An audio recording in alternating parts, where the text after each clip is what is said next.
لگے ہم گزر رہے تھے، امام حسین ساتھ تھے، تو رستے میں نا کچھ غربا غریب لوگ بیٹھ کے کھانا کھا رہے تھے۔ کہتے ہماری ان پر نظر پڑی تو انہوں نے حضرت امام حسین رضی اللہ تعالیٰ عنہ سے کہا حضور آئیے تشریف لائیے کھانا کھائیے۔ وہ ضروری نہیں ہوتا آپ کو سب کا کھانا پسند ہی آئے، ٹیسٹ اپنے اپنے ہوتے ہیں، یہ ضروری تو نہیں۔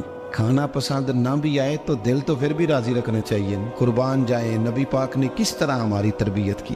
حضرت عائشہ صدیقہ رضی اللہ تعالیٰ عنہ فرماتی ہیں کریم محبوب کا میں نے یہ طریقہ دیکھا کہ اگر کھانا ناپسند ہوتا تو چھوڑ دیتے، پر کبھی اس میں سے نقص نہ نکالتے، عیب جوئی نہ کر۔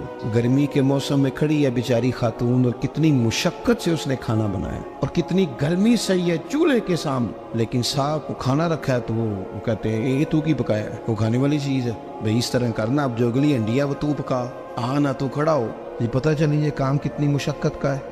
زندگی میں کچھ تھوڑا سا دوسروں کا خیال رکھنا یہ بھی تو دین کا حصہ ہے۔ آپ اپنی زندگی میں ہمیشہ اپنے لیے سوچے، کسی اور کا سوچے ہی نہ۔ تو میرے عزیز یاد رکھیں گے آپ، امام زین العابدین کہتے ہیں نبی پاک صلی اللہ تعالیٰ علیہ وآلہ وسلم نے نا حضرت امام علی مقام کی، امام حسن اور حسین کی اس طرح سے کچھ تربیت فرمائی تھی کہ غریب پروری ان کے اندر رچ بس گئی، مزاج بن گیا۔ وہ غربا بیٹھے تھے دسترخوان بچھائے سڑک کے کنارے، تو امام حسین گزرے تو انہوں نے آواز دی، امام صاحب لوگ کہنے لگے حضور تھوڑی روٹی نہیں کھا لیتے ہمارے ساتھ، تو امام صاحب آ گئے نیچے بیٹھ گئے غریبوں کے ساتھ۔ کوئی جرت کرے نا، چلو امیروں نے تو غریبوں کے ساتھ بیٹھنے کی جرت نہیں کرنی، کوئی پیر ہی بیٹھ جائے غریبوں کے ساتھ، وہی مہربانی کر دے کہ میں پیر صاحب ہوں کہ بلاؤں تو میں ہی چلو لنگر کھا لوں مریدوں کے ساتھ بیٹھ کے۔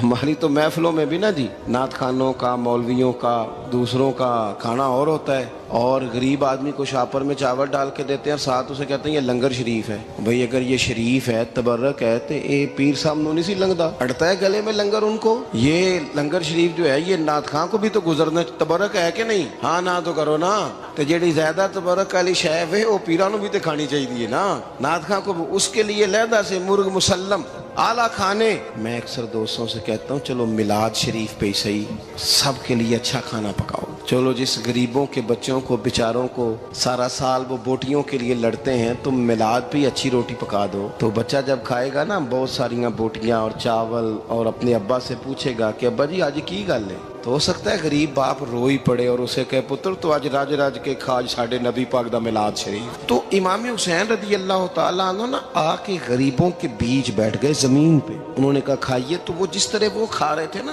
سادے برتنوں میں سادے، امام حسین کھانا کھانے لگ گئے۔